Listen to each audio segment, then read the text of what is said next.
मित्रहो, आपलं स्वागत आहे आपला आवडता यूट्यूब चॅनल दिव्यांग ध्यास आणि विकासवर। तुम्ही माझ्या मागे छानसा आवाज ऐकताय, तो आवाज आहे आपल्या मुंबई नगरीच्या बाजूलाच असलेल्या ठाणे जिल्ह्यातील वारली समाजाचा, अर्थातच आपला तारपा नृत्य।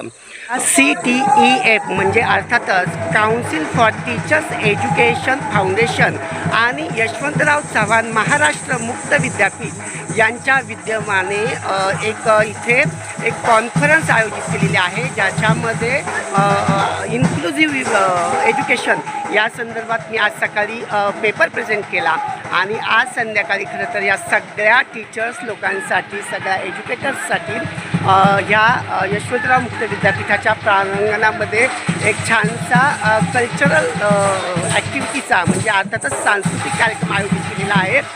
तर चला मी तुम्हाला त्याची काही क्षणचित्र दाखवतोय।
तर अशा पद्धतीने आजचा हा कार्यक्रम इथे संपन्न झाला आणि खरं तर हा कार्यक्रम संपन्न करण्यामागे किंवा जे काही इथपर्यंत मला आणण्यामागे खरं तर अशा महान हस्तींचा हात आपल्या पाठीशी आहे। आपल्या दिव्यांग कला विकास केंद्राच्या अध्यक्षा आदरणीय डॉक्टर शशी गायकवाड यांनी खरं तर मला पेपर लिखाणामध्ये आणि प्रेझेंटेशनमध्ये मदत केलं आणि तो पेपर कसा झाला आहे ह्याचं मार्गदर्शन अर्थात परीक्षक म्हणूनच आपल्या SNDT कॉलेज मुंबईच्या प्राध्यापक डॉक्टर माधवी धारणकर मॅडम यांनी माझ्या पेपरचं परीक्षण केलं आणि त्यातल्या काही त्रुटी किंवा त्यातले काही प्लस पॉईंट, निगेटिव्ह पॉईंट मला सांगितले, माझ्या समोर आणून दिले। त्याबद्दल मॅडम आपल्या दोघींचे धन्यवाद। खरं तर मित्र हो, प्रत्येकाच्या पाठीशी कुणाचा तरी हात असतो आणि माझ्या पाठी तर अगदी सरस्वती आणि अगदी मातोश्री समान असलेल्या ह्या सगळ्या भगिनी यांच्यामुळं खरं तर मी आज माझा पेपर सादर करू शकलो।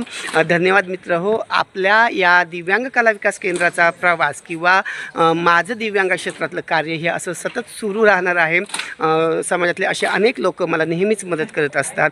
कुलगुरू आदरणीय सोनवणे सर, निर्मला भगवती मॅडम आणि संजीवनी महाले मॅडम यांचं आणि सगळ्या यशवंतराव महाराष्ट्र मुक्त विद्यापीठाच्या या कॉन्फरन्ससाठी सगळ्या टीचर्स लोकांचे मी मनापासून आभार मानतो। चला तर मित्र, आजचा व्हिडिओ कसा वाटला हे कॉमेंट्स बॉक्समध्ये नक्की कळवा। धन्यवाद।